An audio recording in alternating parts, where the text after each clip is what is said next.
And the invisible Rory. Mm, mm, mm, mm.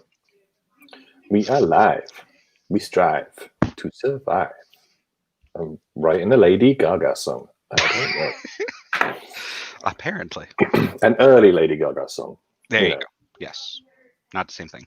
I'm No. going to do the smart thing and pull my window down here so it actually looks like I'm looking at you instead of looking. Yeah, I can't do that. That would be an intelligent thing to do. But no, I cannot. I cannot. Hello, Yoss. Surprising Hi, no Yoss. one. Welcome. But I really do look like utter crap. I mean, same as it ever was. I was going to say, you don't look that bad. You do look a little... Your color is slightly off. I mean, I'm normally pale as the dead anyway. Here he is. Say, Michael, you're talking to me who... Okay, so I've been working from home since March. Mm-hmm. And I am taking my hoodie off for a reason. There's a window right there. And landline from sitting at the bottom. Oh my god! You got like the what's it called? Like the trucker tan, except it's on the wrong side. Well, it'd be on the right side if you're in this country. Well, true, but do the lorry drivers tend to the whole time? We get like 1.8 days of sun in the UK. Right, which is why it doesn't work. No, instead they have like just a constantly wrinkled, soggy arm. That checks out. And it's just like, yeah, I'm a trucker. Whatever. This is the kind of stuff that the people love on the early pre-show ramble. Oh, yeah. Stuff that happens when I'm not here. I mean, stuff that happens when you are here. It's not going to be much better. What do we got? I ran out of time making tea, so it will be delivered. Because I foolishly asked, did anyone else want a cup of tea? Oh, they're in rookie error. Yeah. I was like, okay, well then I can make the tea, but someone's going to have to bring it in to me. Yep. That works. That's all good. Express tea, apparently. Yes. No way. No, tea has to be brewed properly. Yeah, you got to do it right. No. But he's saying, Roy can just say, oh, I would like some tea. And... Yeah, hang on. Like minions to me. Michael, it was on the episode where Rory got killed. So, Ken, I have to ask, like, do you drink tea? Yeah. How do you make it? How do you prepare your water for the in tea? A microwave, like every other American? No, I do not. You passed the test. We have an electric kettle that has the temperature control. Because my wife is a coffee snob to the nth degree. Hey, this sounds familiar. Does she keep her water at 8? Isn't it 80 degrees for coffee? It depends on what roast, I believe. Yeah. Hang on. Speak of the devil. What temperature do you make your coffee at? I brew my coffee at 96 degrees centigrade. 96 centigrade.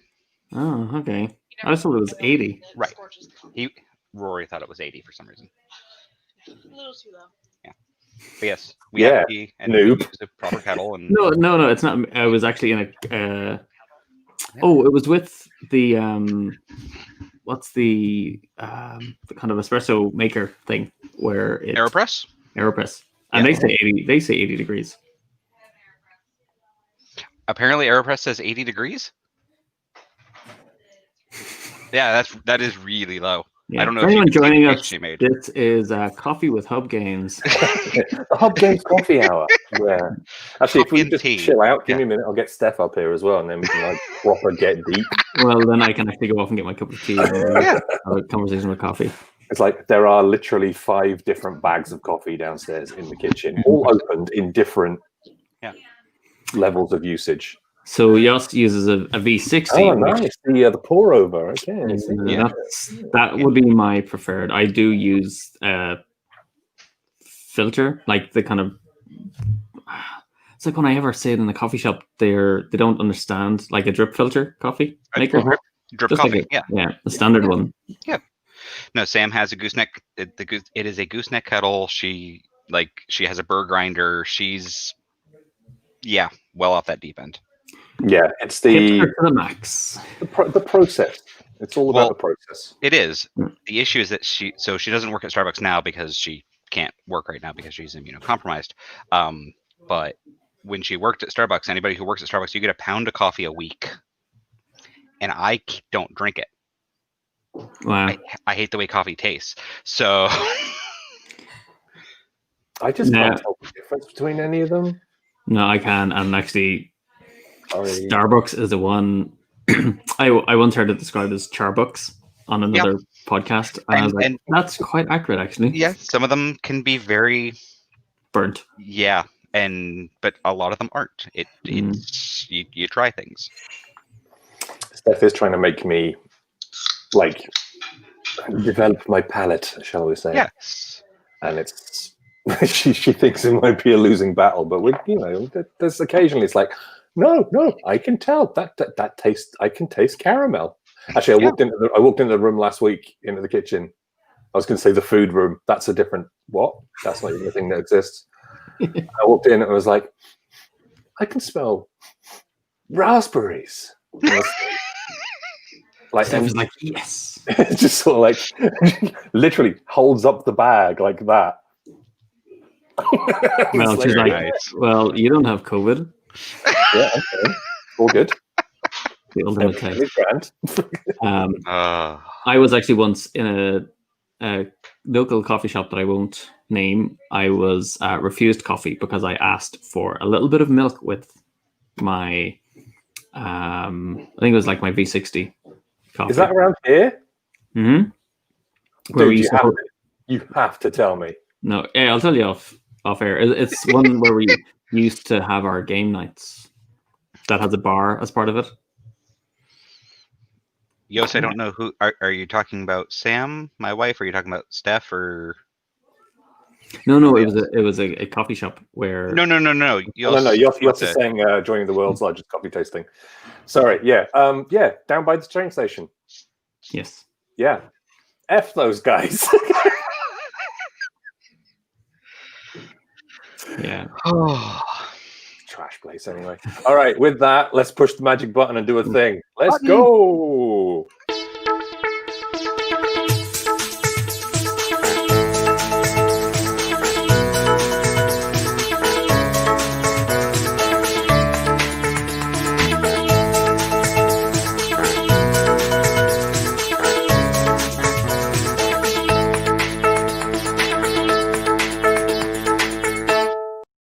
There's me in the background, busily deleting overlays while the numbers are going off. Spiel's over. Hello, kiss me and comfort me, my sweet.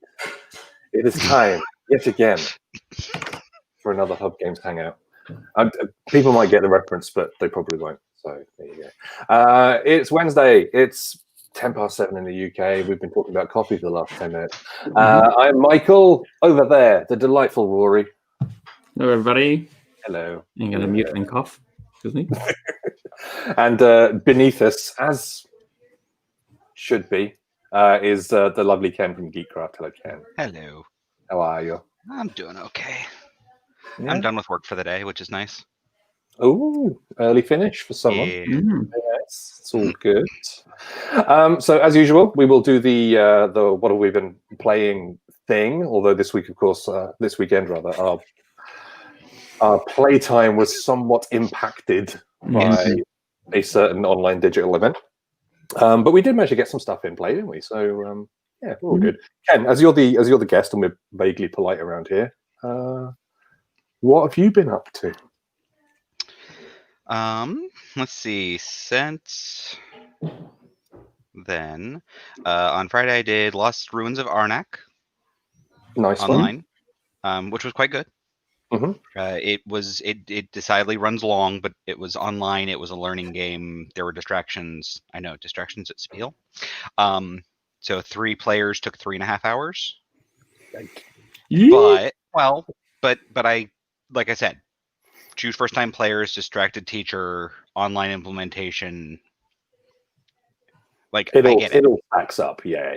Yeah. I mean, it's listed at 30 per player, and now that I see it move, it's like, yeah, that's actually if people get it, it'll move that pace. I think in person it'll be like 45 per player to learn, which isn't bad.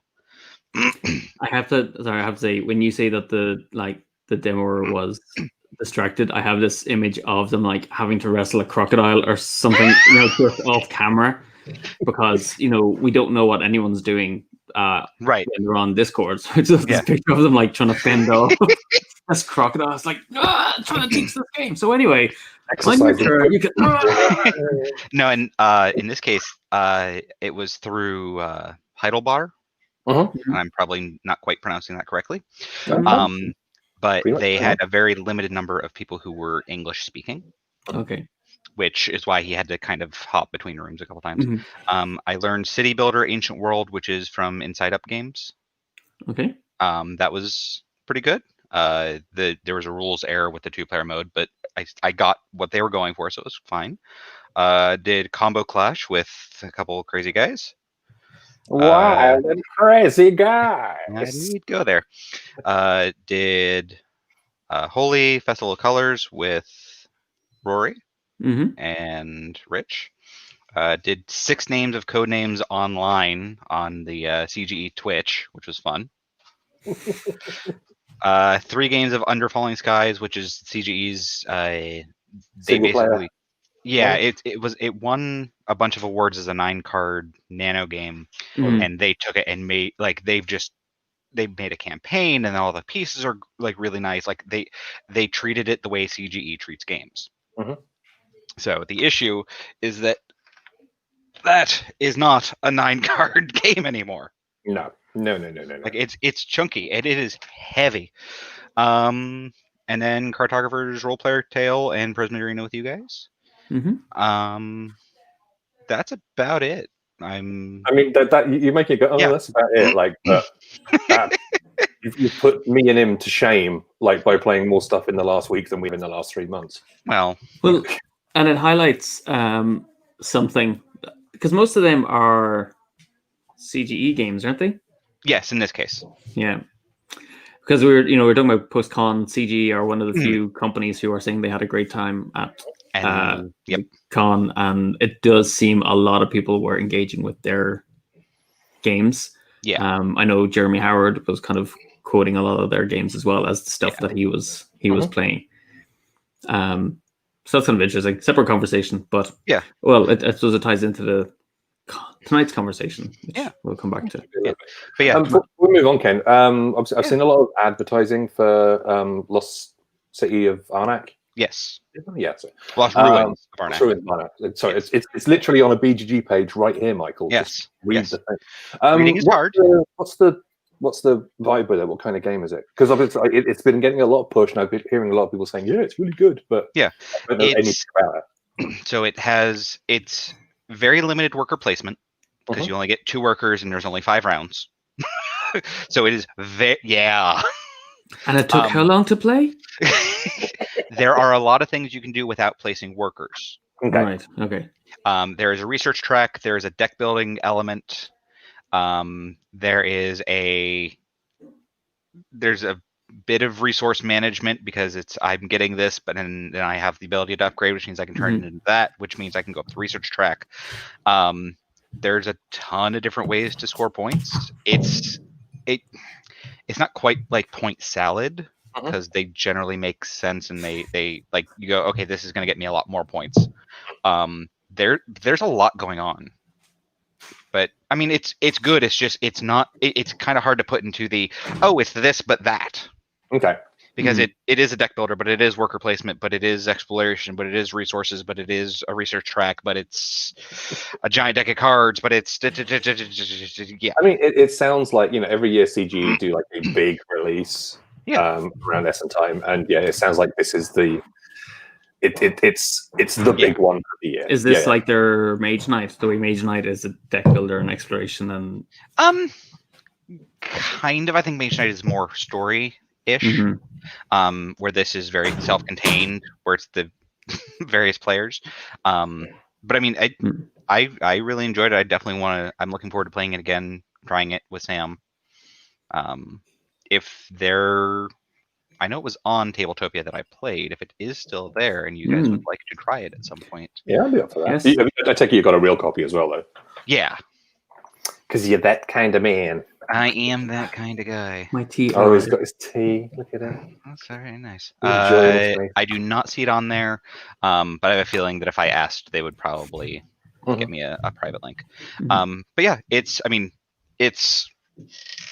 my god. Ken puts his back out trying to pick up the game. There's already one broken-spined person here. It is not a tiny box. No.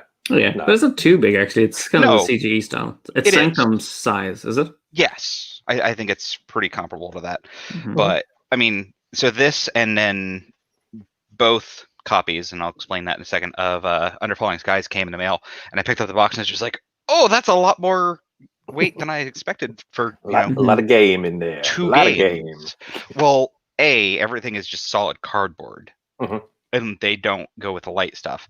Mhm. But they sent 2 copies of Under Falling Skies. One is the here, play through the campaign, get a real feel for the game, and the other is specifically a demo copy where everything in the campaign is actually blurred out, but they still give you all the components. It's so I can take photos of it and not ruin any spoilers or things like that. But what they've asked for everybody who got one is when you're done doing your photography and everything, drop it off at a local game store so that they have a demo copy, because then people can try it out without accidentally stumbling upon, oh, this happens in this chapter. And I was like, that's actually a pretty decent way to handle it, because then you still get to see there is a lot in this box without it being, and I can't look at 80% of it. Yeah, that makes sense. I mean, it's a really good idea. I mean, I think it's a good idea from a promotional point of view. Yeah. But I also go, that's kind of wasteful a bit as well. I don't disagree.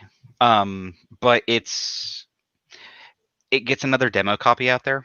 Yeah. Which I don't think is a terrible thing.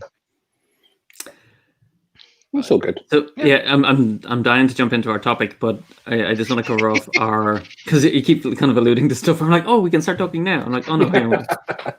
We haven't talked about what we played. Michael, what have you played? Well, obviously we played a lot of our stuff over the weekend. And you won doing live streams. You won the team game. Yeah, yeah, that was weird. Yeah. Somehow managing to actually, folks, if you get the chance, go to the Twitch or go to the YouTube and just go and watch the last 10 minutes. It is of the team game. Yeah, because it's it is Michael's incredible hubris that is immediately cut down by I forgot, but I still managed to pull it back. It was despite his best efforts, he won. Yeah. Watch the last 10 minutes, which is half of Michael's turn. I mean, there was a lot of nearly snatching defeat from the jaws of victory, and still somehow managed to pull it together. So that was fun. Other stuff wise, we played a bit of Root over the weekend, which was cool. Yes. Rory and I sort of getting those training games in. Digital, yeah. Because we picked that up as part of the Steam tabletop sale, and there was there was a lot of really, really good stuff on there. A few things I'm kind of gutted I didn't pick up. I wanted to get Lorenzo Il Magnifico, and I failed miserably. So, well, maybe I'll pick it up on Friday or whatever. But yeah, I really enjoyed Root. Obviously, I played it a lot more. Oh, those are the blurred things. Okay. Yeah, that's a super waste of stuff. It is, but I think without this, people would go, oh, there's nothing in this box. I gotcha. But anyway. But yeah, I played Root a fair bit before in real life, but this was the first time I tried the digital version. Played a couple of games as the Marquis Cat, played a couple of games as the Eerie. I really enjoyed it. Rory, it'd be interesting to get your thoughts on it, because obviously you're completely new to the world of Root. What are you thinking? Well, do you want to finish off your other games, or? I mean, that was pretty much it. Okay. I mean, I played more One Deck Dungeon, and it keeps on kicking my ass. What more do you want to hear? It's One Deck Dungeon. That's what it's supposed to do. Yeah, it's so tough. It's really good, but it's really tough. For me, more. I lose track of. Again, I think I finished off a game of Test of Honor. Mm-hmm. Was this on your the whatever animal you tried to skin in order to make your terrain? Yeah. What's the deal with that? All right, so you put a picture up on Facebook, and it looked like you'd taken a collie and. Yeah. So this is an aside. This is kind of like wargaming stuff. So for tabletop kind of war games, a lot of people have been using essentially it's like fake teddy bear fur. Okay. And you trim it a little bit, and you paint it kind of the colors of grass. You can even kind of cut roads into it, and it makes for quite cheap and really effective terrain for the game when you break it up a little bit. So I was just really keen to see how the figures looked within it. So I just like draped it across the table and stuck a building on. Yeah. But it was just like a kind of visual test. By the way, because you mentioned Root. Mm-hmm. Ooh, very nice. And then fancy boy. But there'll be magnets. I'm doing a whole insert for it. Mm-hmm. Nice. Cool. So yeah, I was mildly freaked out by it, Rory, but yeah. I get it. It's like teddy bear fur. That's all. Yeah, I know, but it's such a weird. Like it was a weird decision to go with. A weird. If you don't play minis, it does seem odd. Yeah. But you were doing your solo field of what? Test of Honor. Test of Honor. Field of Honor is something else completely. How is the solo like build that you're working on going? So I've played. It's kind of the game comes with a kind of campaign scenario. Where it introduces new rules as you play, and your characters can level up. And kind of what I love is your characters can kind of level up. They can die if they take enough injuries. They kind of get knocked out of the game, and then it's almost like your second in command can take over as the character, the hero for the scenario, because you've hero, companions, and followers in the game. I have lost, so the AI is winning 2-1 to me, and. I mean, what's funny is like I'm playing like the renegade boss, so the kind of thug leader, because I love the character. The AI is Lady Ichika from Bad Scudo Models, which is an awesome looking kind of female warrior, and I keep rooting for them to win. So it's like until like they get too far ahead, and I'm like, oh no, hang on a second, I need to like up my game here a little bit. Yeah, it's like either way, when you're playing it, you're happy because it's just like you're either kicking everybody's butt and you're being victorious, or you are being kicked by something that you really like. So you know. And what was interesting in the last game, you can level up your character. So at the end of each game, you roll for the aftermath, and one of the things is like learn from experience. So Lady Ichika gained +1 strength after being chased, like in the last. It's almost like after losing the last scenario. So narratively, she kind of went into training because she had to kind of improve because montage. Because her like it was like a raid in the last scenario. So it's almost like after losing to the renegade boss and they overran their kind of compound, she's like, I need to kind of improve. She took down like the two main characters, like one after the other, just and it was largely because of that +1 gave her an incredible benefit because she's already really good at kind of avoiding attacks. So yeah, I love the way I love how it's a very simple thing, but it builds the narrative. Like that's my kind of game where it's got a very simple rule structure, but you can't help but build narrative and story around it. And like I kind of posted a picture at the end of this was like searching the battlefield for bodies, and it's my comment at the end of this, I took a photo of her kind of like walking off the battlefield and saying she couldn't help but reflect on the fact that there's more bodies on the battlefield now than there was when she arrived. So, coming next fall, Rory Story Cubes Test of Honor. Yeah. So I played Test of Honor. I played a lot of our stuff. I got introduced to I'll do the other games, Holy, which to be honest, I was kind of talking to someone about it. I was a little bit skeptical at first when I saw the game and the title. Oh yeah. Because in my head I tend to go kind of visual, and I thought, oh, it's going to be this kind of game with cards and pictures and stuff, and it's essentially an abstract game. But in the vein of Sagrada, it's like a great game to learn and teach to people. And again, I think seeing the physical product. So there's a great review actually on Pojo that went out yesterday, alongside a great review of Blank. So seeing the photos of the game, I'm like, okay, yeah, that's a really neat table presence. And whilst I lost, it was it was kind of nice, the spatial aspect of it. Yeah. I'd love to see more done with that theme as well going forward. So I played that. I played Spell. I'm gonna forget their name. I've forgotten their name. A Spanish game company. Really neat 2-player game as well, that has a kind of tile manipulation. Also has actually that kind of Tetris element to it, of trying to get tiles into certain places so you can trigger spell cards that will give you benefits. Scoring combos. It's called Spell. Oh, it's just Spell. Yeah. I think that's going to be easy to find on the Geek. I think they'll have to change it for the English language edition. Really nice artwork by the designer of the game. So yeah, it was just really nice component size. I think it's one of those games as well, which I was saying to them, the theme might limit the audience for it, kind of in the way where we took Flip Over Frog and Combo Clash and kind of tried to translate it for a wider audience. It as a game would really benefit from that kind of reskinning for a wider audience. May not be pronouncing this correctly. Pero Loco Games. That's the one. Pero Loco, that's it exactly. Okay.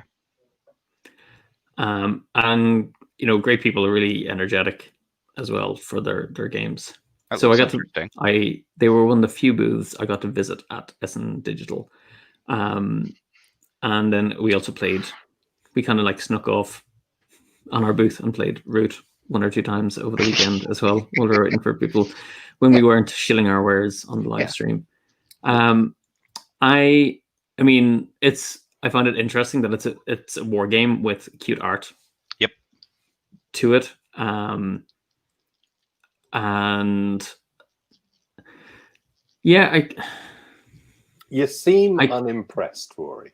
I could really get it. I think my thing was more the issue about the app and trying to learn it, that it seems to like skim stuff. I'm like, I think I really need to know this, but you're not really telling me. Yep. And then the fact that there was a timer by default on the game that actually wouldn't turn off. So there's a bug in the game where when you do, sorry, it's not, because you set it to either do 3 minutes a turn, or you set it for the whole game will run for 3 days. Yeah, so I had to find that and turn it off because it was driving me crazy. Well, while I was trying to learn the game, but I would have assumed it would default to the longer learning one than the shorter learning one for new players. So yeah, that kind of tainted it a little bit. So I would need to play it a few more times, but again, I think I would just rather play it physically than the physical version actually has kind of a first 2 turns, like a full scripted walkthrough of like you have the card and I'm this character or I'm playing this faction, which means I'm going to do this, and it lays everything out very, very well. I mean, there's also the thing that the physical version of the game essentially has a living rule book as well, the Word of Root. And it's almost constantly being updated, like week upon week upon week. So if somebody notices something that's a bit weird in the game, they can submit it, and alterations will be made in the rulings for it. I like the way that Root Digital, it automates a lot of stuff, but it also then takes a couple of things out of turn as well. Which is a little bit odd, but you can see why they've made that decision. But yeah, there was a couple of things that we were looking for, trying to work out Crafting. generating cards, for example. Yeah, crafting cards. I couldn't remember for the life of me how to craft cards. Yeah, and it doesn't mention anywhere how to craft cards. It's the digital version I found is great if you know how to play, or you're like, I played it, but I just need a quick refresher. Yeah. For coming in blind, it's a little bit of a deep dive. Mm-hmm. Yeah, it can be. Just want to say hello to Cole, who's joining us. Hello. And he's also asking, do you like scripted walkthroughs? I actually kind of do. I like when they get you through a few turns but let you finish. Like I think that actually, I know what I just said about the Root Digital app, but I think it does that well, where it's this is how you do this and this is how you do this. All right, now you just need to go. Yeah. I agree. It's like riding the bike where there's someone running along behind you and then they just push you. Yep. And let you keep going. Yep. Root is, in my opinion, it's okay with 2. Yeah. It's good to learn it with 2, yes. I think. Yes. Because if you just have the Marquis de Cat versus the Eerie, then it's good.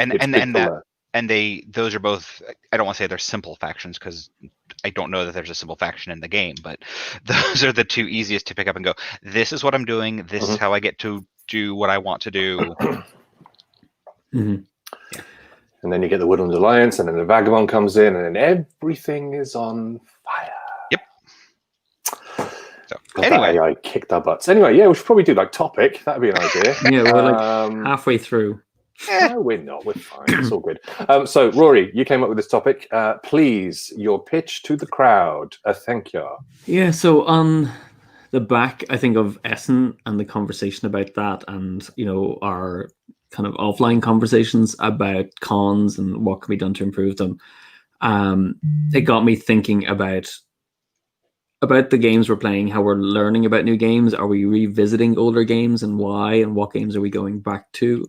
But I think, to me, an interesting thing is how are we discovering games in this current climate? Because I was going, I feel like my attitude to games has changed over the last couple of months by stepping off the kind of the wagon of all the cons and stuff that we've been going to. And I thought it'd be interesting then with you, Ken, with your kind of business model of teaching games. Business, aspiration.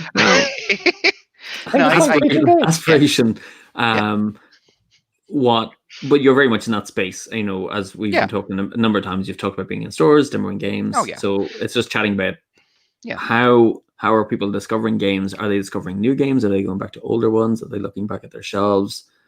And kind of why, so that maybe between us, we might discover new ways to learn games, or go, actually, you know what? No, we're just kind of going back to the stuff on our shelves. So for those who don't know, my Twitter handle is demo_Ken, and I've been teaching games for some company or another since 2005. I found out some time ago that I have the ability to basically pick up a rulebook and go, okay, now I can teach it. And I've been told by a number of people I'm very good at teaching games. It's something I enjoy doing because I enjoy learning games. Even if I'm not necessarily going to be playing them, I'll sit down and read a rulebook because I'm that kind of person. But it's very much I enjoy, the business card says board game consultant, but it's, to steal it from, what is the Canadian board game cafe place? Snakes and Lattes? Thank you. I believe or at least they used to refer to their employees as board game Sherpas. Okay. Which I was like, I can get that. But like before, pre-pandemic times, I was at my local game store multiple times a week, just kind of hanging out, maybe teaching games, maybe playing games, maybe just, talking with the owner and seeing what was going on in his head and for, what's coming up for the store or events or things like that. But, I would always offer to anybody who came in, if you're looking for anything in particular, if you're trying to find a game for a particular person or a particular situation, ask, because you have that encyclopedic knowledge in your head, right? Yeah, and it's like, please use me as a resource, essentially. Right, right. And I try to pride myself, or I try to be good about going, I recognize that this is not a game for me, or a game that I personally enjoy, but I see the merits that it has. I see that it does this well, this well, this well. It would be a good fit for you. Mm-hmm. So, so how are you discovering games at the moment, or are you? now, so I do demos and I do reviews, and I use the copies for both, which is part of why I think I get as many copies as I do of new and interesting games. So a lot of it has been, the publishers are still putting games out, and I'm on far too many email distributions of, hey, this game and hey, that game, and I have cut back a lot because I don't have a game group right now that I can play games with. And it's just me and my wife. She likes certain kinds of games more than others. Like I will sit down. I love chess and Santorini and Hive and those, 2-player abstracts, and she despises playing them specifically with me because it's just like, she's like, no, I don't enjoy this. And I go, okay, I get that. So I've kind of had to change that focus. But like, I'm on Board Game Geek daily, and I'm just kind of just scrolling through and going, oh, or I'll watch you guys, or I'll watch other people, or I'll see this blog post where people talk about, oh, I played this game, and I go, oh, okay, I don't know much about it, but let me look it up on a Geek and pull it up and go, okay, that seems kind of interesting. Like the Proterate, or whatever it was, the 2-player poker game that got mentioned in passing, Michael, as he stares at me.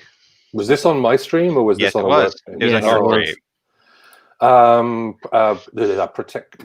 Not Protectorate. Come on, brain. Hang on. I'll just bring up my Board Game Geek page because it'll be on there. So while he's doing that, so would you say, Ken, that your main source is like you're fairly deep in the community? So of the down in the dungeons of the Board Game Geek community. So that's like your main source. And I guess you're checking the kind of regular. Is it the? See, I never look at the homepage of Board Game Geek. I'm usually going. Well, they changed it, so it's going to be a bit weird. It's Compromat, by the way. Thank you. Compromat by Helvetique. But no, I mean, so before the world changed, like I said, I was down at the local store multiple times a week. I would flip through the latest Game Trade magazine to see, okay, is there anything in particular that catches my eye in terms of this? I mean, so I'm a member of Punchboard Media, and it's a whole bunch of small reviewers. And so someone, even if it's not necessarily a, hey, we have this game to review, it's, oh, hey, I played this and I really enjoyed it. You guys might want to check it out.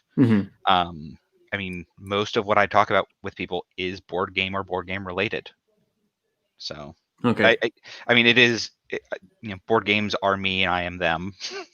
So you can't help but learn about them.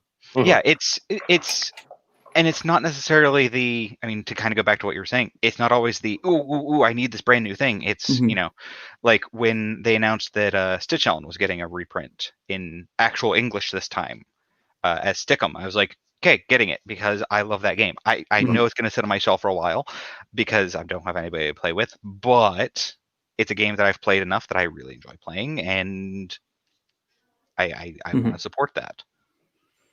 But yeah. So no, I'm just looking. Cole makes a good point. So I have Sanctum sitting above my head, I think, somewhere. I might have moved it, and I know the solo rules for it, and I'm like, because we didn't get to play it after, was it Essen we picked it up? You got it at Essen last year. Yeah. And there's this element of like, I want to learn it, but I don't know how long it's going to take me. And again, the combination, funny enough, the combination of a solo rule set, then having to change the gameplay mechanic, figure stuff out.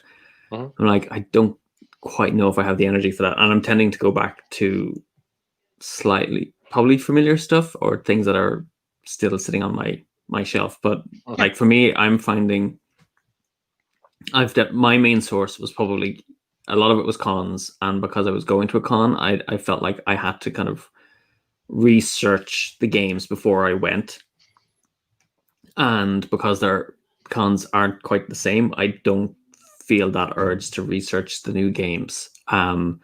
So I'm picking stuff up from, big shout out to Senate magazine for their kind of their reviews, and some again, like our conversations on the live stream, as Yoss is saying, if people say things, but I'm trying to think, like, there's nothing.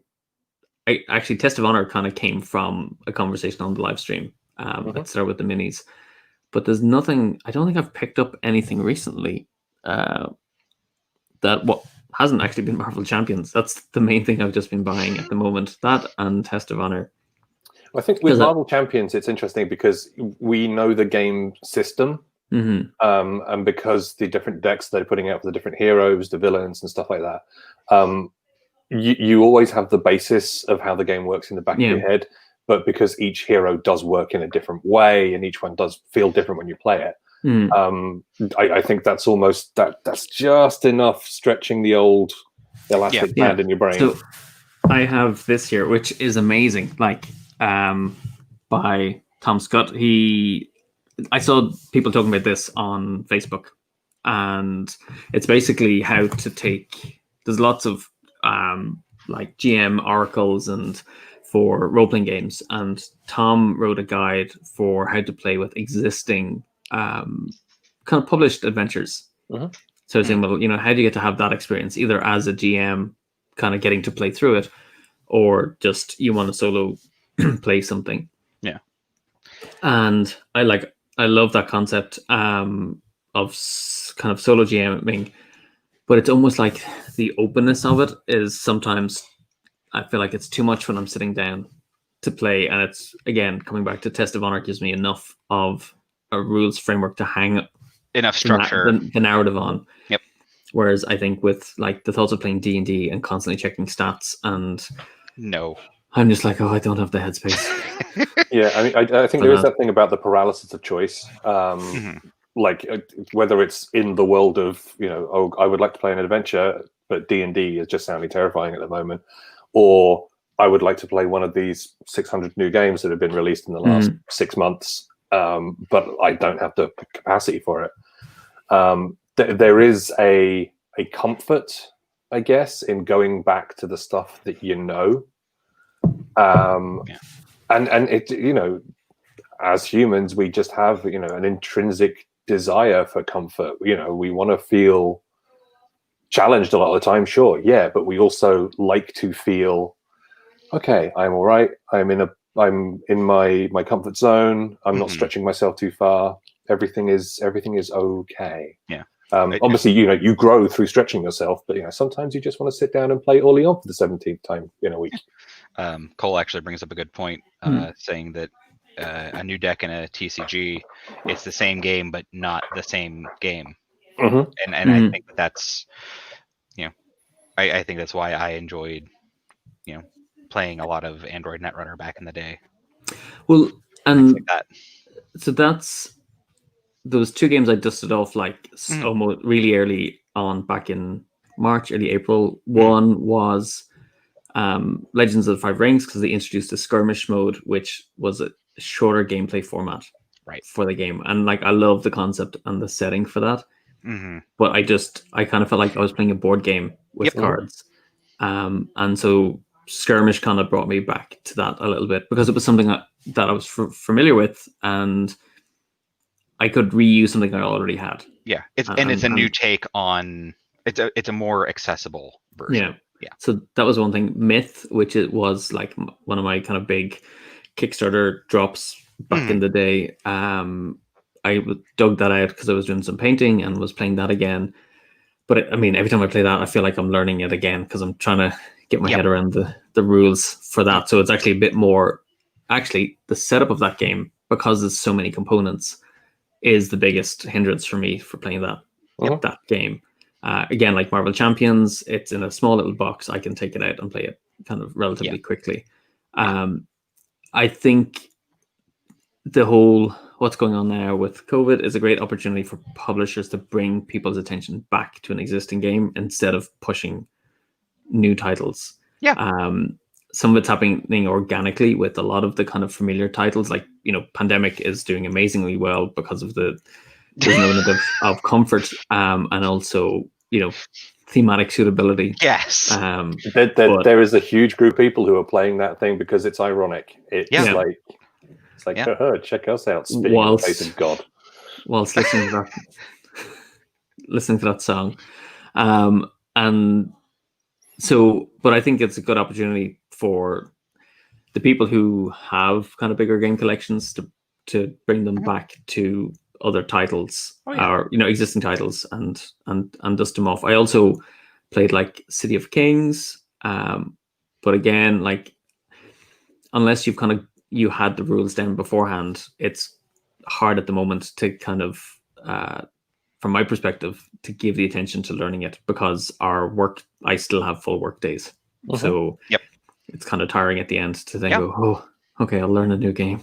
Yeah. Oh. No, and I'm fortunate where I don't quite have that same drain. Because I will sit there and, like, learning a new game, even if I'm not going to get the table that night, it still energizes me. Like that's it. It's, I love learning, I love teaching, I love all those kinds of things. So it's one of those, like, I can sit down and I can find comfort in that. So because I was curious about the actual numbers, I pulled up my my plays for this year. I have 8 plays of games coming out next year, 36 from this year, 16 from last year, 11 from 2018, 3 from 2017, 1 from 2014, 1 from 2012, and 1 from 1909. Gin Rummy. Oh, okay. Yeah. So you are very much. It seems that you're very much like a paid up member of the cult of the new, but. I think a lot of that is down to the fact that, you know, you get stuff sent to you, and of course you're gonna check it out. Yeah, of course you're gonna put priority on it. Right, but that being and it's one of those, you kind of have to, as a reviewer, and as a demo person, you kind of have to stay current. But, you know, my wife and I sat down, we played the original Azul. Like, I wouldn't exactly call that an old game. Yeah, but you there go like, oh, how retro! Oh, yes. Yeah. Well, no, but it was nice to just kind of sit down and play something that we'd played before. Yeah. You know, I'm always going to suggest, if people are looking for kind of we've played Catan and we're looking for something that's a little more, you know, a little different with this, I will always talk to people about Seven Wonders, because it is such a solid game. And, you know, the new version, it's all pretty and everything. And I don't know if they had the sale where you guys are. Asmodee basically told all the stores over here, here's a small list of Asmodee titles. These are buy 2 get 1 for every store. Oh, wow. And the new Seven Wonders was on that list. Catan was on that list. Pandemic was on that list. Wow. Like, and it got a lot of people into stores. And, like, I know my local store, it's basically one very long shelf of board games, and it's, okay, minimum suggested age of 7, 10, 13, 14, 16. And then at the end, it's just these are the modern classics. It's Catan, it's Seven Wonders, it's Carcassonne, it's Pandemic, it's Ticket to Ride. It's games that not necessarily are, oh, everybody needs to own this, but they're all games that, like, the owner and I have basically talked and gone, everybody should play these. Yeah. Even if you, and that's another thing I'm a big pusher for, is play every game you can. Even if you don't think you're going to like it, even if you get halfway through and you're like, this is just not my thing. Like, and granted, you do have to be in the appropriate headspace for it and everything else, but play every game you can, because that's how you figure out, oh, I like this aspect, or I like that kind of game. But so, I mean, it's kind of wandering around a bit, but I notice there's people who would say, I've played this game, like, you know, 20 or 30 times. And I find the nature of the work that we're doing, I need to kind of keep up on new games. And also we're kind of like play testing stuff. We're reviewing submissions from people. And, like, for me, if I get to play a game more than 5 times, I'm like, okay, that's right. You know, that'll stay in my collection. Yes. Like, holy crap, I got value for money out of this one. It's like, yeah, it's not easy. I don't disagree with you. It's one of those where I enjoy, obviously, like I said, I enjoy learning new games. I enjoy exploring new takes on games, but at the same time, it's I'm not going to suggest everything new to everybody who walks into the store. Like, oh, this new thing is out and you're looking for something that this happens to be a really good fit for. Great. But most of the time I'm going, here's Code Names, here's Seven Wonders, here's Sushi Go. Like, just things that they're easy enough to learn, they're approachable, they're interesting. Like, I try to kind of help people cross the threshold from, where what board games are to a lot of people, Monopoly, Uno, things like that, and go, okay, Target is now selling hobby level games. Walmart's selling hobby level games. You're seeing them, but maybe you don't know what they all are. So let me help you see that. Yeah, I mean, I think a lot of those sort of like those stepping stone games, they will help you essentially like develop the language that, to be honest, you kind of need for when you decide to go a little bit deeper. If somebody walked into a game shop for the first time and they went, I'd like a game, please. I'm not going to go up to them and go, oh, you should really give Through the Ages a shot. It's absolutely fantastic. And it's just like, yeah, it is a fantastic game, but by God, you do need to have a sort of just like an inbuilt understanding of what games do nowadays, or can do. That's one of my things. Like, I do subscribe to some of the kind of groups on Facebook, the various board game groups, and I just like. Thankfully, none of them are going to be watching this stream, but like when someone goes on and goes, well, my partner likes this kind of game, or I'm looking for a light kind of dungeon crawler, or I'm looking for a light Euro game. And then I look at the list of recommendations, like it's just like, why are you playing Tainted Grail? Mage Knight comes up. I don't know how often for like, I don't want to like dungeon crawler, and you're going, that's the game you want to play. Are you even thinking about the person who is asking the questions? Like, no, they're not. They're just shouting out the game that they really like in that thing, right? Because and even if like, well, everybody should be playing this, right? Yeah. No, I one of the things that I try to ask people when we're talking about what games they want to check out, if they're not new to the hobby, games that they don't necessarily know, is what kind of games do you enjoy? What do you enjoy about them? What do you not enjoy about them? Because even with something like Uno and Monopoly, like, there's still something good there. In Monopoly, I like the owning and trying to build up the properties. Okay, that's something that you can do in some hobby games. In Uno, I like that it's kind of mindless and everybody can just play and have fun, but they're still a winner. Great. We've got a million games like that. And you can, but if you don't know, you might pick up Through the Ages and go, I don't know what this is. Yeah, I think they're really vital questions to be asking people, because again, there's sometimes an assumption that the player will want to go on to the bigger, deeper games, and I'm like, and they don't need to. Like, you can happily. I'm just looking at like some of the games here, which would be considered kind of lighter games. And it's like, you don't need to go past any of that stuff, because that's where you find your fun with your friends and it's family, and that's the important thing. I'm very much every game is for somebody. That might be you, but it might not. It might be for you, but only in this particular situation. It's every game's good for somebody, and to kind of piggyback what you said, it's not about, oh, well, I played this light stuff, now I'm going to move on to medium stuff, and then I'm going to move on to heavy stuff, and I can never go back down. It's like, no.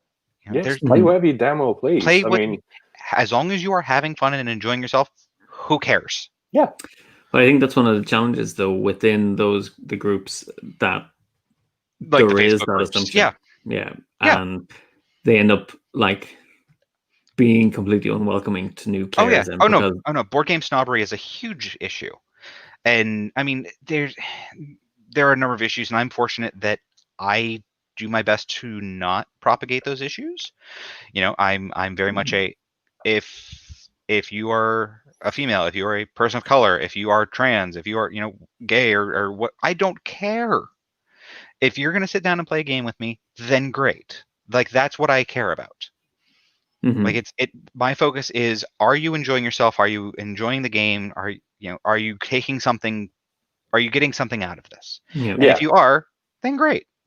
So here's a question. This is where my brain works. I was just thinking of it. Yeah. Like, could someone invite you to teach them a game, like via Zoom or something? Yes. Without question. Yeah. So the last time I spent time at my local store, and I recognize that I'm fortunate. My local store is literally less than a 5-minute drive. Mm-hmm. I have walked there. Yeah, our local store is Bangor, kind of. Yeah. So or Dublin. but the last time I was in, there were two people, and they, after the owner and I were chatting for a bit, they were picking up a trail, and they were picking up 7 Wonders, and they were like trying to figure things out, and they ended up going home with 3 games. And I keep my business cards at that game store, and I said, here's how you contact me. If you have any rules questions, if you'd rather learn it directly from somebody, if you're like, oh, we really like this, we want to find more games like this, great, let me know. Because it's, I've taught Michael games on Tabletopia. I've taught you games on Tabletopia. And it's one of those, like, it's not quite the same thing as in person, but it's still, some people are very much I would rather learn it from a person than have to sit down and read the rule book. And I go, that's fine. I mean, that's what I'm thinking. There's potentially like a really interesting opportunity for a service of teaching by Zoom. Because everyone's now gotten used to that. And if you know the game inside out, you don't necessarily need to be looking at the board to be able to teach it. Right. Or you can go, okay, grab that card, not that one, that one. Okay, this does this. Yeah. Yeah. It's like watching an interactive how to play video. Yeah. No, and I mean, like Game Genie, come to me. No, but it's as if Rodney was teaching what you played. Yeah. And then stopped and went, no, actually, you're doing that bit wrong. Yeah. No, and he wants just that leans card. out the screen like, Kevin, stop it. Yes. No, I mean, I think Rodney does a great job, but I think that is the disconnect between stuff that he does and other people do. Okay, here's a how to play video, but you can't ask it questions, and you can't go, actually, could you cover that again, because it didn't quite click. Like, if and like, as someone who enjoys teaching a lot of games and has taught a lot of games, if I know, okay, Michael does very well with examples. Okay, we're just going to sit down and play through 2 rounds of this game. And we're going to do stupid things, and we're going to do things that make no sense in terms of long-term strategy. But, okay, he gets it. Okay, now we'll reset and go. So Ken, you might have your first customer. Yeah, there you go. Yeah, apparently. We're all good. But yeah, I mean, seriously, if people have questions, if they want to check out games, Tabletopia is great. Tabletop Simulator is great. I am happy to teach games via Zoom, Skype, Google Hangout, what have you. Well, I have to give a shout out to Cole, because they have, I'm going to forget the name, Cole of the podcast. Drive check, yeah, for Cardfight Vanguard. So, Cole, you should run deck building classes for people. Like, show me what cards you've got. Okay, you want that one, you want 2 of that one. Yep. I assume that Cole has a Twitch stream that is sort of like well loved and much regarded. I don't think Cole is on Twitch. It's mostly their podcasts, because he does it with Will. Come on, Cole, put it together. If I'm on Twitch, you should be. No, in fairness, they are 2 faces made for Twitch. No, in the best way. I'm giving them a compliment. Like, bless you. Let's pull it back around to Discovery again for a little bit. If I'd like you to have a think about stuff that you've picked up this year, not in your instance, Ken, not stuff that you've had sent to you, but stuff that you've actively sort of like sought out. Yep. And sort of like see if you can throw your mind back and think, how did you come across that game? How did you discover it? Give me 1 second, because I'm that kind of crazy where I track how much I've paid for games. It's only something I've started this year, admittedly. But it is something that I think is interesting to kind of monitor. Yeah, I guess. Because normally I try to do. There's something called a 100 by 1 challenge where you play 100 different games one time each in a given year. I usually push that to 100 new to me games. Like they don't have to be brand new games. If they are, great. If there's something from a decade ago, right? Because I mean, so the reason I bring that point up is because it's Rory, for me, it's a very similar way of how I discover stuff. We would go to a show and we would have time wandering around, talk to people, see what cool stuff they've got, see what new things are excited. We go to a local store and it's like, hey, what are you folks recommending this time? And all that sort of stuff. Yeah. And because we've not had that, I've noticed that the my sort of level of discovery has kind of taken a tumble, I guess. It's very much gone off a cliff. If there's a game that I'm hyped and excited for, it's because it's other people around me who are excited about it. Yeah. Or I knew about it well in advance. Right. So Fort, for example, I've got my copy of Fort down here from Leader Games. I was excited about it because a whole load of folks who I know, whose opinions I trust, had played it and were into it. The High Rise I picked up because I played it at BGG a couple of years ago with Gil, the Sunday night after the show had closed, and he was looking for an extra player. So I grabbed that. So it was very much this is a known quantity basically. But and I found that I'm not sort of gambling much anymore. Yeah. If a game comes into my house, it's because I've either played it, I'm aware of it, or I'm into it. So sorry, Rory. Yeah. So are you hurting in any way by not being exposed to those new games? Because this is the kind of conclusion I'm coming to, is I'm actually probably better off. No, but I get it. On a couple of levels. One is one financially. I'm lucky that I usually trade games with people because we have our own titles that people want.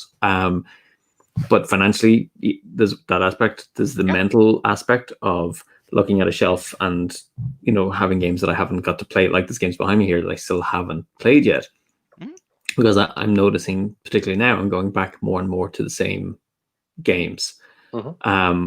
And it's ultimately for this year, I would love a moratorium on game releases. Everyone just go, you know what, we're all just going to stop publishing stuff for a while, and we'll all see you back in 2021 for all of our new titles. Because I'm quite visual, how capitalism works, baby. Yeah. Because I suppose I'm attracted to games kind of visually would be my first hook for picking it up. In terms of a title, I actually think I'm probably going to be wrong here, but I think the only game that I've bought that isn't an expansion for something is Jaws of the Lion, Gloomhaven. And that was because I have no interest in playing the big box game, and I feel like it's a research thing. And even then, I've played through 2 scenarios. So I get that I'm still learning and I'm not getting into the complexity of it all. But for me, I'm already I'd rather play Test of Honor than play Gloomhaven. It scratches more of an itch. Similar enough for me. Yeah. No, so looking at the stats, I've apparently purchased 35 games this year. And looking through, some of it is the Arkham Horror card game, because you kind of have to keep up with it for fear of falling out. I picked up Billabong, which is a game from 1992. It's a game of kangaroo racing. I happened to pick it up because I'd played it at work years and years ago. I really enjoyed playing it, and there's a store here in the US called Game Surplus, and they're shutting down. But they were literally 20 minutes from my in-laws' house. So every Thanksgiving and every Christmas, it was, okay, you guys have a nice day. I'm going to duck out to the this game store that's got hundreds of titles that most stores don't have. I'm going to go to my other family. Yeah. Open the doors, just my children. Yes, I'm here. I'm going to adopt you and you and you, and I'll take the one in the back. Like I picked up Thanos Rising because it was a game I'd played already and enjoyed and got a nice deal on it. Sat down with my wife, played it. She enjoyed it enough. She's a big Harry Potter fan. I'm not.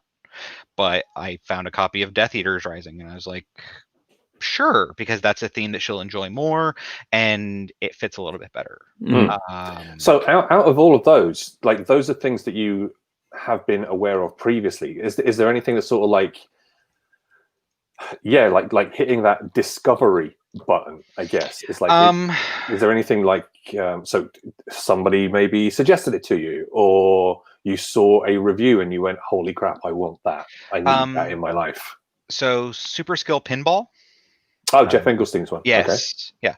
Yeah. I'd heard a little bit that I knew he was coming out with a pinball game, and he. Yes, hello, Gypsy. I was like, which house is that coming from? It's not me. Mine. It's mine. Both of mine are downstairs. Yeah, but it was one of those where like I enjoy solo games, and I enjoy.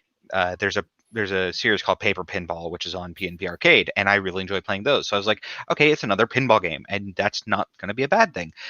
And if I see a good deal on it, or if I see it out there, maybe I'll pick it up. And I happen to go down to the store to pick up an Arkham pack, and I was like, oh, it's out. Done. Yep. Yeah, because they'd ordered like 6 copies, and this is my local store is basically there's one employee, and like it's not a big store. It's a very nice kind of friendly store. We joke that it's a clubhouse that happens to sell games. And he's like, this is just flown off the shelf, and I was like, then I'm getting it now because I kind of have to. So, I mean, it's interesting because everything you're saying is they're not new things. Like there's no risk Super Skill involved. It's a new game, but Ken was aware of it. Like Ken knew it was coming. Yeah, and I'm not going to be I'm just going to buy this game randomly. I didn't say this for legal reasons, but I have too many games. But it's one of those where it's very rare for me to come across a game at a game store and go, I know literally nothing about this. Like I'll be able to look at it and go, oh, it's by this company, which means it's generally going to fall into this general kind of category. It's by this designer, which likely means it's going to fall under this. If I see something by Lacerda, that's not a quick pickup game and that'll play in 10 to 15 minutes. Like, no. I guarantee he'll put something out next year that's sort of like Vital Lacerda does Uno, and it'll be like yeah. But I find that I kind of feel like I don't know how to phrase it. Like the limitations of the world are kind of like in my face at the moment. So before I could buy something and go, oh yeah, there'll be that time in the future when I get to do X or Y, or when I meet up with my group. And I'm notorious for turning up to a game night with like 4 games, even though we've only got time to play 1. Because I'm like, I want to play all these things. Scheduled something else. Yeah. So just to put you to put things into scale. well, no. So again, pre-pandemic, I drove over to the other side of Cleveland every Monday, and I taught games for I took games, and we had just an open game night for 3 hours every Monday. I would take 4 bags of games. Yeah, that was me. But it's a slightly different focus, where if you have a given group, you're going, okay, hey, we're really itching to play something like this. Where with this situation, it was I have no idea who's going to show up. I have no idea how many people I'm going to have. I have no idea if people are going to want light games, medium weight games, heavy games. I don't know if they're going to want brand new things or classic games. So I bring a little bit of everything. But so I used to host an event called the Board Meeting. And that was it. I would carry like 2 IKEA bags. Yep. And I would walk with them.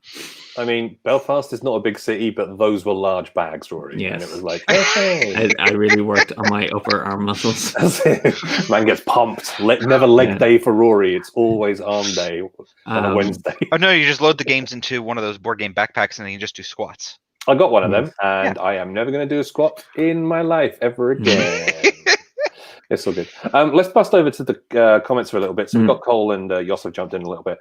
With regards to Discovery and stuff, sorry, covering up your face there, Ken.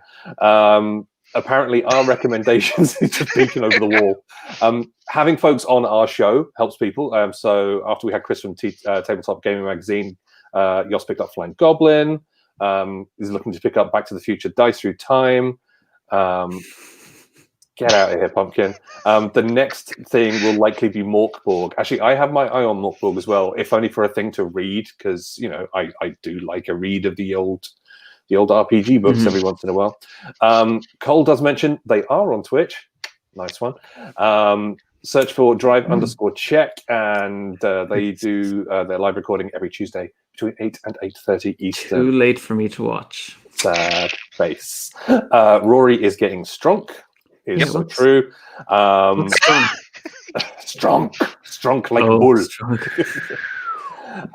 He doesn't get memes. He's old, Cole is, of course, a person after my own heart. With the amount of dead card games I take with me to locals every week is dumb. I almost never play them. As somebody who has a deep and long-running, abiding passion for dead CCGs, I feel your pain. Actually, Michael, I got to teach you Cardfight Vanguard, which is Cole's love, and he kind of helped me with constructing. He gifted me a deck and helped me construct one, but I have an embarrassing amount of old cards sitting in the studio. So they rebooted the game. Yeah, I love me. I love me a dead CCG. And I will happily play it. Yeah, it's all good. So there are very few things that basically get excluded from my consideration. Actual random CCGs.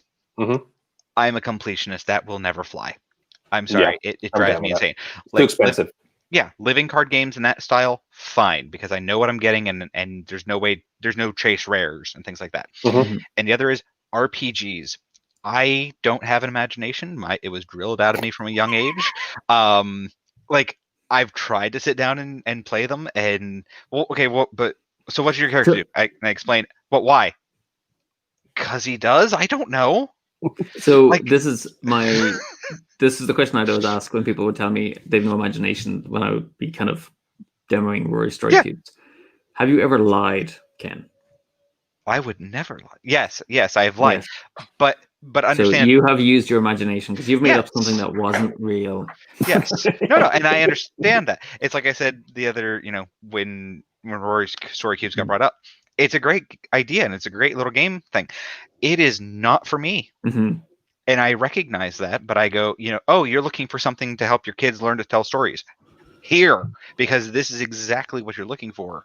It's one of those. By the way, do check them out every Wednesday evening at 7 o'clock UK time on Fantastic Stream. If you're going to be shilling the games, you might as well be shilling the stream as well, Ken. Come on. You're right. No, I mean, I can still recognize if a game is good, even if it's not good for me. Like I look at Werewolf and I go, I've tried Werewolf. I cannot stand it. And generally I don't like party games. When Werewords came out, we played it 20 times in a row, and I will keep going back to that game because it's not Werewolf. People assume that because I made Story Cubes that I love storytelling games or improvisational games, and I hate improvisational games and lying games. I'm terrible at lying because my face just changes color. I'm never going to be able to play Battlestar Galactica with you, am I? Though I was that's because you can't get it. Well, I've got it because I actually want to play that with. I've never played it, and I want to play it with the girls because they're so big into Among Us. I'm like, I want them to kind of go, look, this is one of the early incarnations of a lying game. So I think BSG is a lot of fun. I think it's an hour and a half of fun in a 3.5 hour game. Watch out. There'll be no heresy on this stream. Oh no! I'm not saying it's a bad game. I'm saying it simply runs longer than I feel that it should. Menace Among Us is from Smirk and Dagger, and it's basically a BSG like game, but in 40 minutes. So I'm gonna throw in that regard. there's a game that was published by Capstone Games from Hong Kong, called Infernal Affairs. I think it was. It was Internal Affairs or Infernal Affairs. The Office one. No, it's I will look on BGG as you. It's basically based on Internal Affairs, the kind of Hong Kong movie, where a character goes so deep undercover with the Yakuza that they lose kind of track of their loyalties, and likewise a member of the Yakuza. Yeah, it is literally just internal. Yeah, Capstone HK Limited. It is literally just internal. Okay. Yeah. Here it's Cryptozoic. Yeah, I can't remember what it was about that game, but it was like I could play it because it didn't require me to lie for it to work. Yep. And I was like, that's the one bluffing game or kind of deduction game. I was like, okay, I can play this because I don't have to lie. Yep. And I can't remember whether it's because I don't know whether I'm the person or not, or because I think the idea is that you're so in deep you lose track of who you are. So it's more like you're trying to deduce who the person is by eliminating the possibilities. Yeah. No, I mean, I'm not big on social deduction games, but I like werewolves, and I like, there's definitely games in that genre that I like. I like party games. I love code names. Like it's for every kind of game I don't like, I go, yeah, but actually I kind of like this one. For every genre of thing that I love, I go, they're all really good, but I don't really care for this one. My wife tends to go for fairly lighter style games, and then we'll just bust out Power Grid because that's how she is. Yeah. I want to go back to a comment that Yoss had made, which was the only way he picked up games was during cons and when I'm traveling. And that's how I realized I pick up a lot of stuff. Like we'd pick up games at cons, but also whilst we're traveling. Michael, you know me, I always try to visit the game store of the town or the city that I'm in, and I'll buy something as a kind of memento. And like some of the best, like Songbirds, I picked up when we were over in Dusseldorf.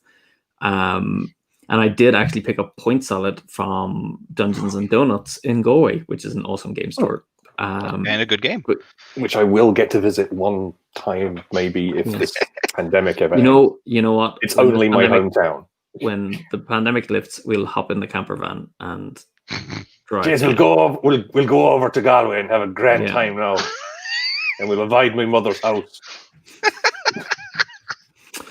Well, as an aside, I pulled up in Salthill, had fish and chips in the camper van on a blustery evening, and it was glorious. So a Galway evening then. Yeah. It's all right. But I think you are correct, Rory. Yeah, as yours says, picking up the games during conventions, particularly good for us because we often do have a new title with us, so people are excited to get a hold of it, which is grand. And the occasional swap has been done, and we are entirely into that. But I also like heading into a game store, and even if it's picking up something small, a set of dice, whatever, because it's like it's supporting the game store because you want to say a thank you basically for here's the thing for managing to stay open. Like, be here for when I need you.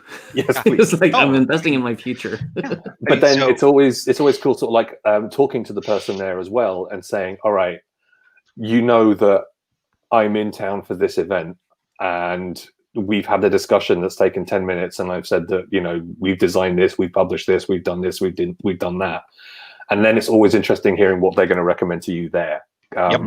And like it's another level of that discovery thing, because generally we get recommended to go to these stores because they are the best one in the area.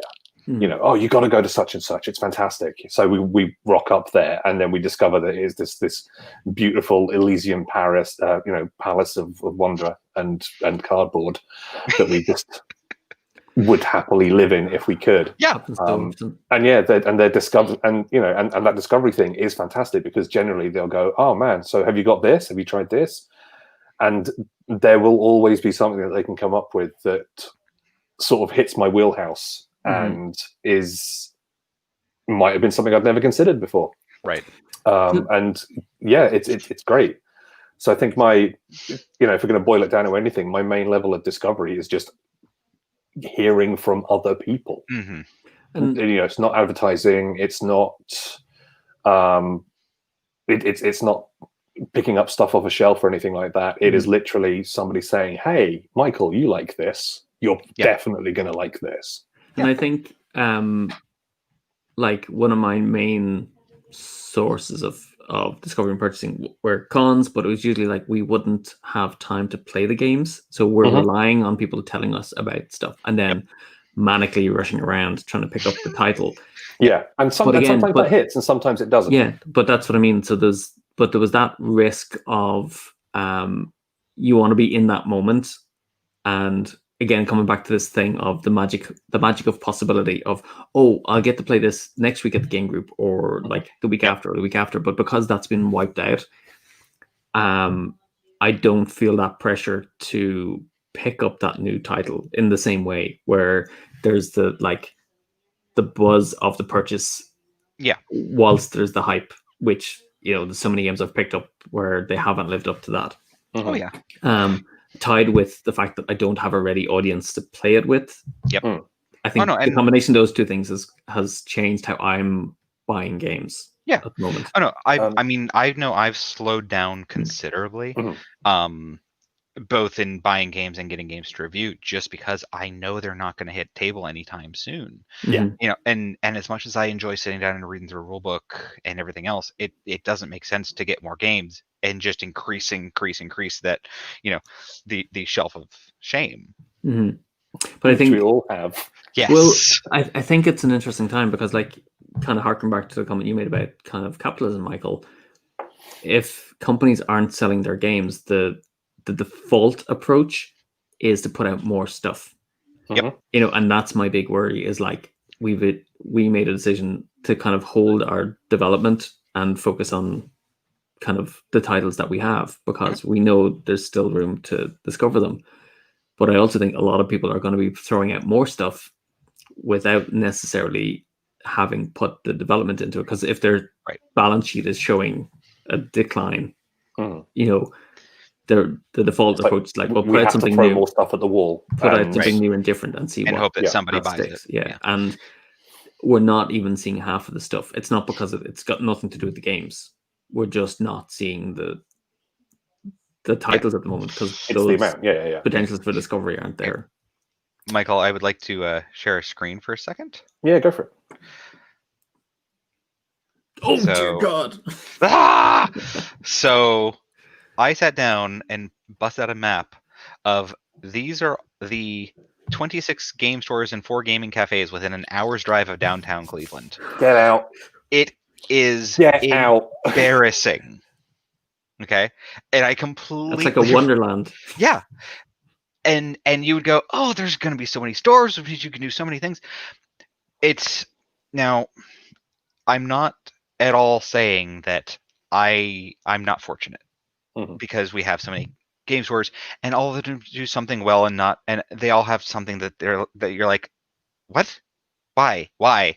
But like the biggest issue I have is going, okay, I'm going to run an event. When Prism Arena comes out here, I'm going to do let's pretend we're not in a pandemic. I'm going to do an event. I was getting hopeful there for a second. Well, no, hey, if people want to play, I am happy to play online. But if I were to do an event in a store, I might not even get more than a handful of people because everybody's like, oh, but you didn't go to my store. Yeah. Because, at one point there were 4 stores in less than 10 miles. Whoa. Yeah.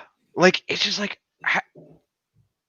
It is kind of an embarrassment of riches, it must be said. It is, but like you look at some of the stores and you just go, like, okay, I see what you're doing and I see what you're doing well, and I get why you're still open. And you look at other stores and go, how are the lights still on? Because we sell magic. People. I worry that is the case for someone, but yeah, I know. But I just want to give a shout. Yoss again says, with regards to sort of picking up things in as memorabilia, picking up King of Tokyo in Tokyo, Japan is a good thing. Yoss also mentioned 2 years ago, so this was just like taking a gamble, and I think I did this exact same thing. 2 years ago, for example, in Essen, picked up a game made by a Korean company named Courier. Yoss Am I thinking of the game where it came in a small little box about yay big, brown, and you pick up? It's a pick up and deliver thing with little workers. But 2018 when from they Hoot do it Games. from Hoot Games, yeah, and it picks that up. looks adorable. It is adorable. I saw it in the press event, and I demanded that I get a copy. And it took me 4 days. 4 days to find where their booth was. I got it with 2 hours to go on the last day. But was that the one that was like €50 or something? No, it was like 20 something. It was not super expensive, Okay. but it is like this big. It's like an Oink Games size box. Mhm. Because that might be the last time I actually took a gamble on a game, because I just thought this looks absolutely lovely. Yeah. And I just went, yeah, okay, I'll grab it. Yeah. So me and Yoss are the apparently. only two people in Europe who own copies of it. So what I literally just did is, while you were explaining it, I pulled up on Geek and was like, okay, that kind of seems interesting. I mark it as want to play. Yeah. Mhm. And so You'll what I would never be able to unless you come to my house. Well, no, because A, I know a fair number of people board game wise, and B, when BGGCon actually happens again, I take that list and I pull it up on my phone and I go, okay, I marked this as want to play for a reason. Mhm. And I specifically make a point to not note, oh, I heard about this from Michael, and it just, I marked it as want to play. Yeah. Because so when I go to conventions, I do a lot of research around the games that are, coming out, Mhm. and I make press appointments, and I make a point to stop by all the different booths to see, okay, I want to see this game, I want to see that game in action, I'll make some notes and things like that. BGGCon is, my wife and I sit there and we just play games we've never even heard of for 4 days, and it's great because it's our time to try those games without having to, in some cases, throw out more money than I'd like on a game that I don't know enough about. And sometimes it's throwing a lot of money out on a game because it's not available in this country, this area, or it's been out of print for how long. I yearn for the time when I can go to a con and actually just sit down and play games. Con, let's go next year. Figo will be working. We can play in the evening. Well, you know me, like where I'm like falling into bed at night because I insist on playing games when we're finished on the booth. That is true. Normally, like because me and him, like, we will normally share a room.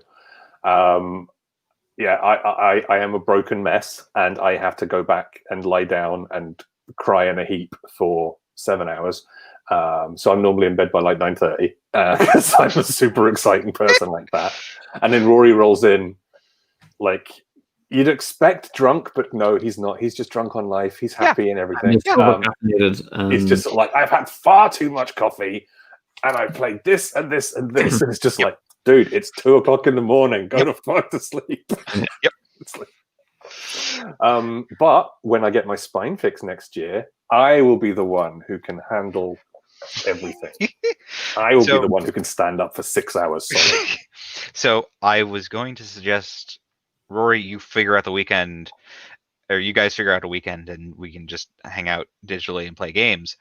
I saw a thing from who made the post? Jeff Tidball on Facebook.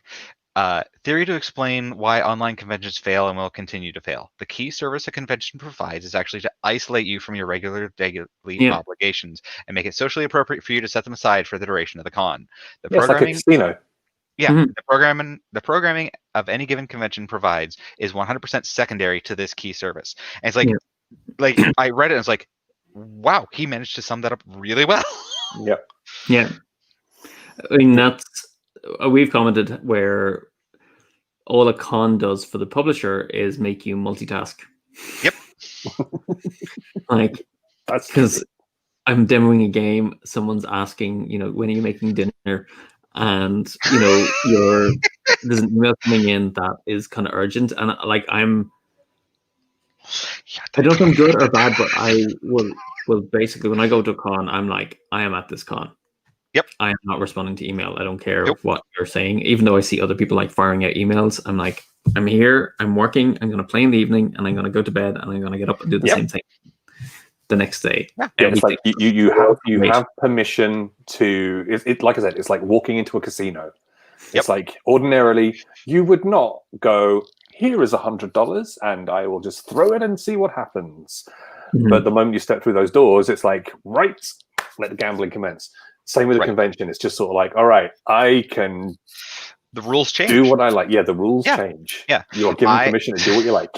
So I work as a QA for Progressive Insurance. And I specifically have to make a point to take the day after conventions off, that following Monday, so I can basically readjust back to normal life, even in an IT field. Like, I can't, like, you know, to go back to the muggle thing is what my wife called it at one point. And I was like, yeah, that kind of sticks. Like, the difference between the Ken who goes to conventions and the Ken who shows up to work is night and day. But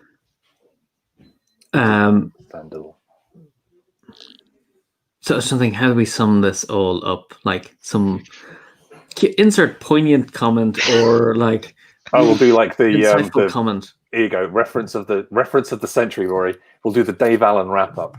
All right. So yeah, I think what we've come to a conclusion is it's been a weird year and everything has changed for a lot of us.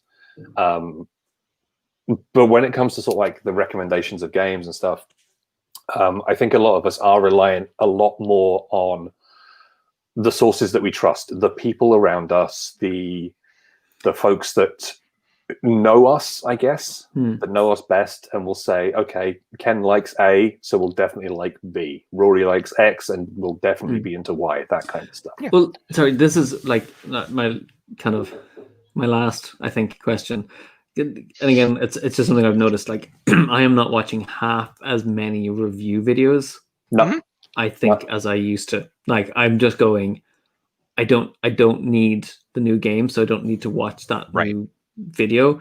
And because I would have heard someone talking about a game, that would have pushed me to watch the review video, or if I'd seen it at a con to learn more.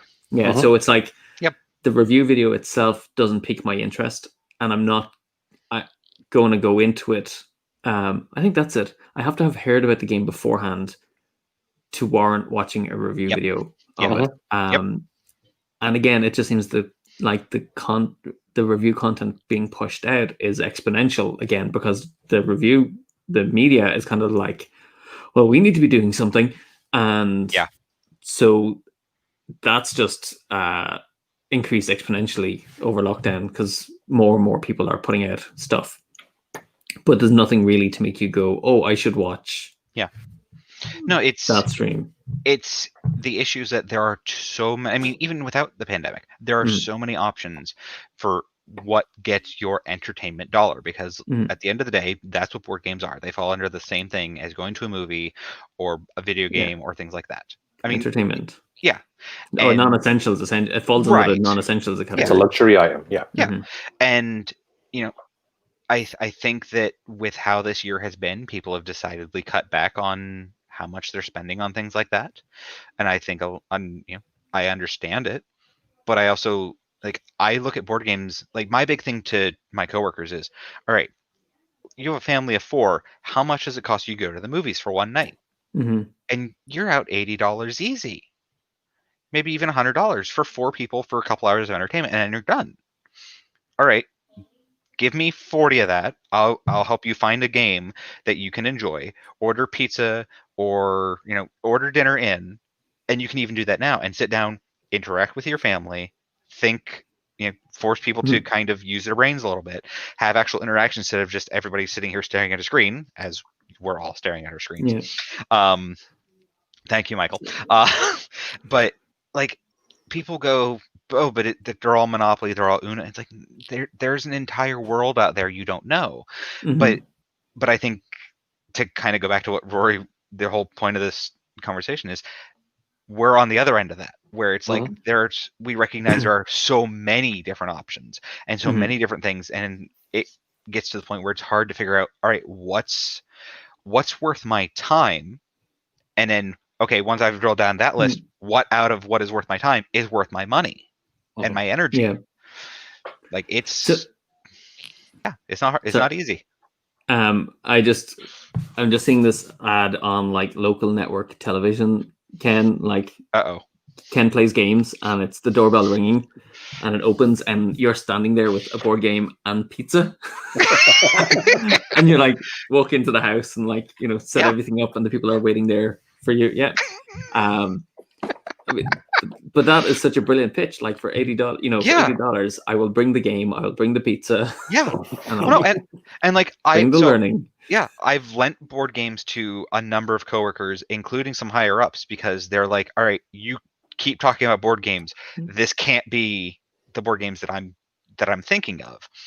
Like it's I enjoy introducing people to our world and having them go, "Oh, there's something here. There's something I enjoy.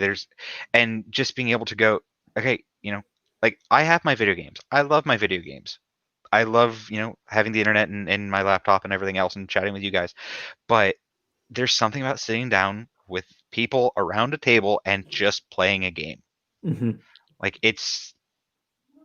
there's something that, I love Tabletopia and things like that, and it does a pretty good job. But it's not the same. It's not the real thing. No. No, we do manage to keep the smack talk going in our games. Well, yeah. Is a big part of it. Yeah. Oh, yeah. All right, let's wrap it up there, y'all. As always, thank you very much indeed for watching, folks who are watching live. If you're watching on the YouTube catch-up as well, that is also a lovely thing. Yeah. Ken, you already mentioned if folks want to be able to hunt you down. Yes. Like there. That is Twitter. It's probably easier to just do the website because that's just geekcraft.com with a hyphen. With a dash. With a hyphen, yes. Yeah, okay, I'll do that while you're... Okay. Keep talking. Please hold. But no, seriously, if people are looking to have conversations around what kind of games should I check out, I'm happy to set up games on Tabletopia or Tabletop Sim or Board Game Arena or Happy Meeple or Laundry List. Go. I don't care.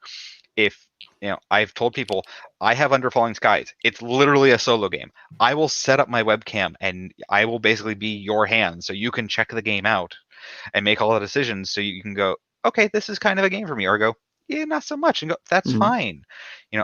I've always been a big supporter of you can watch the review videos and you can see the how to plays and everything else, but until you and your group sit down and play the game yourselves, it's not the same thing. It's true. It's super true. Yeah. For sure. Anyway, go follow Ken. Yes. And good times will be had by all. If you want to catch me and Rory, you can do so. Rory is, surprising enough, Rory O'Connor on Twitter. I am at Idle Michael. Me and him will be back on Friday for the next in our continual battles. Where Michael has actually advanced ahead. So even though he's lost against me, he has leveled up quicker than me. Yes. I'm level 4. I'm the best I can be. He'll be a guardian. Yeah. So that means I can just have an absolute raft of powers and just still lose. That's how it'll be. So yeah, that's going to be 2:00 UK time on Friday. So please join us for that. Shameless plug. I'll be doing my Twitch stream tomorrow as well, every morning, like Tuesdays and Thursday mornings. Yeah. Working on new cool stuff. And I will say we have it's come to what are we, Wednesday? So on Friday it's going to be the countdown to the release of Prison Arena on November 13th in North America. And we're going to be doing a lot of activity on social media around that. We'll be running competition to win the game. So if you want to get your hands on it, that's the way to do it. We have I'm hoping to get some of the contributors to the game to join me on a chat. So like John Fiore, it'll be hard because it's during kind of his school day. But some of the artists as well, Sean Galloway and PJ Holden, if I can, the email has gone out and the request has been placed. And Kieran Lucas. PJ took the legs off a donkey. He'll be up for it, I'm sure. But it'd be great to get them together, and you'll find out what I'm like to work with. I know what he's like to work with. Yeah.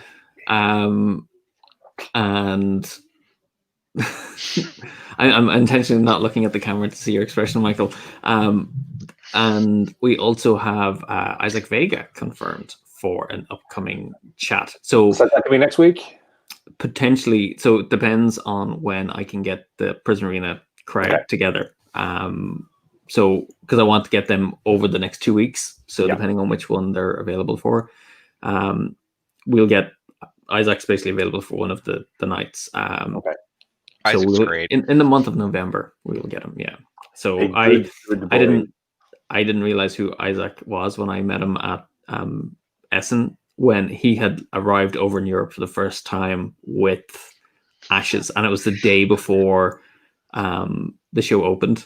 Yeah. And I was like, "Oh, I've heard about this game from Shut Up, Sit Down. Can you teach it to me?" And I didn't realize he was the designer. he was teaching me the game, and we've just become like fast friends since that. That was great. He is good people. So if you want to get confirmation about when all that stuff is happening, just follow us across social media all over the place at We Are Hub Games. I do have a fancy overlay for it, but it will cover up Ken's face, so we don't really want to do that. For now, though, we will see you, like I said, on Friday for more Prism Arena shenanigans. We'll see you next Wednesday for more Hub Games Hangouts. Ken, thank you very much indeed for coming on. It's much appreciated. We love you deeply. And we'll catch you all later on. Now we wave. Goodbye, everybody. Goodbye.